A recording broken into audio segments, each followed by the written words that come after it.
Assalamualaikum warahmatullahi wabarakatuh. Jalan-jalan ke Jakarta, pulangnya mampir di Monas. Lihat ikan kakap lagi berenang.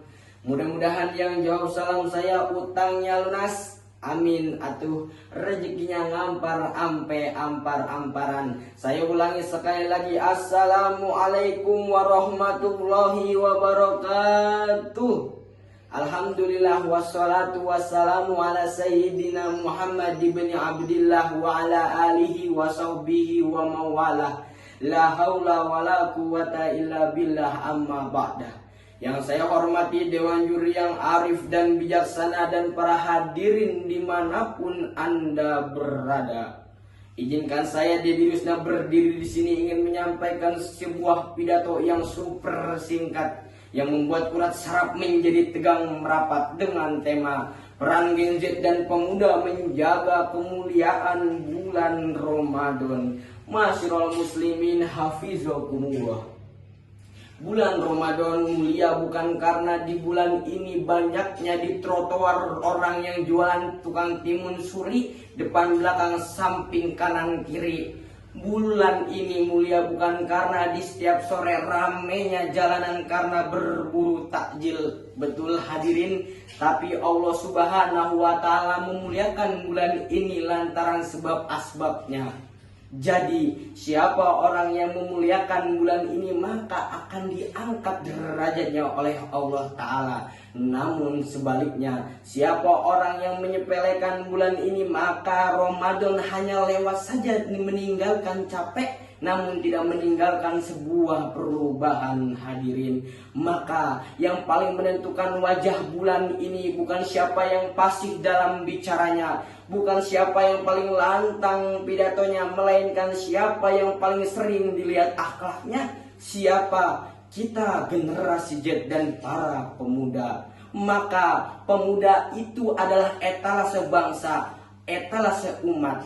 Apabila etalase itu baik maka orang pun tertarik. Namun sebaliknya, apabila etalase itu berantakan orang pun ragu untuk mendekat. Allah berfirman, A'udzubillahi samil alim minasyaitonir rajim. Ya ayyuhalladzina amanu kutiba alaikumusiyam kama kutiba alal ladzina min qablikum la'allakum tattaqun.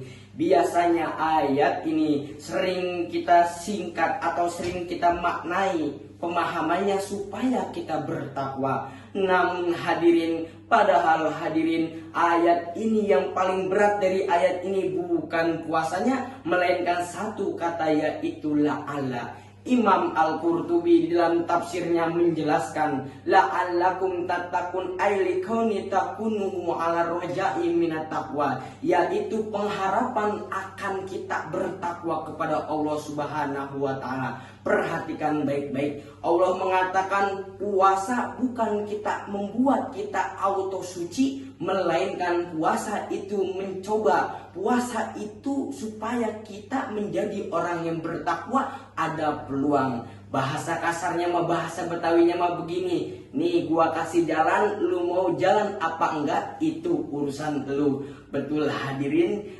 Jadi puasa itu bukanlah jaminan. Puasa adalah kesempatan mengubah diri kita menjadi baik yang tadinya buruk. Bukan cuma nahan lapar doang, namun nahan yang bikin pahala puasa ini bocor. Allah Subhanahu wa Ta'ala pun mengharapkan kita la'allakum tattaqun, agar kita menjadi hamba Allah yang bertakwa. Bahkan Rasulullah SAW bersabda dalam satu hadisnya, rubbal shaim laysa lahu min syiyami halal ju'i wal atas. Betapa banyak orang yang berpuasa namun yang ia dapatkan hanya lapar dan haus hadirin. Puasanya sah namun pahalanya KO sebelum maghrib mendatang. Makanya itu puasa bukan cuma berhenti makan nasi padang doang. Betul hadirin. Puasa bukan berhenti cuma minum es teh 5.000 dapat 2. Betul hadirin. Namun puasa berhenti nahan empol. Apa sih empol? Empol M, menjaga mata. Puasa menjaga mata. Jangan sampai kita puasa tapi nonton mah yang kagak pantes. Ini mah mulutnya bilang astagfirullah ya Allah, tapi tontonannya ludes sampai habis. MP, pikiran. Di bulan Ramadan kita harus menjaga pemikiran kita, harus memikirkan sesuatu yang negatif, bahkan merenungkan ciptaan Allah. Tafakkar fi khalqillah, tatafakkar fi dzatillah. Kita renungin ciptaan Allah. Masya Allah, indahnya bulan Ramadan ini, agungnya bulan Ramadan ini. MPO, otak dan jari. Jangan sampai kita mengetik, ngomen, share sesuatu yang tidak disyariatkan oleh agama Islam.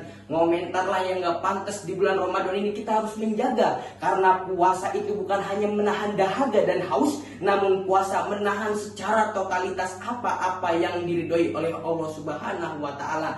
Dan sesuatu yang diridhoi oleh Allah Ta'ala itu hal-hal yang baik, bukan hal-hal yang buruk. Maka dengan itu hadirin, menjaga kemuliaan bulan Ramadan nggak perlu viral, nggak perlu rame, bahkan nggak perlu jadi ustadz. Cukup kita jadi pemuda dan generasi Z yang beradab.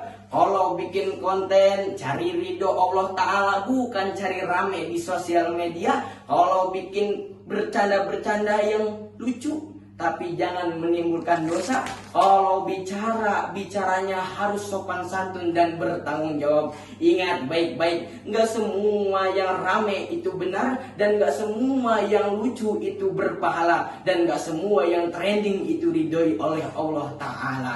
Ramadan bukan hanya sebatas menahan lapar, namun Ramadan sekolah karakter kita, generasi bangsa. Rubba lisoim laisa lahu min syamih alal ju'i wal atos. Sedikit banyaknya orang yang berpuasa, yang hanya ia dapatkan hanya lapar dan haus. Maka harusnya kita menjaga diri kita dari hal-hal yang negatif di bulan ini. Makana yaumu khairon min amsi fahuwa robih. Barang siapa yang hari ini, Ramadan ini lebih baik daripada Ramadan kemudian, Ramadan sebelumnya, maka dia termasuk orang yang beruntung. Mungkin hanya ini saja yang bisa saya sampaikan. Hudma sofa wadak makadar. Ambil yang baik, buang yang buruk. Wassalamualaikum warahmatullahi wabarakatuh.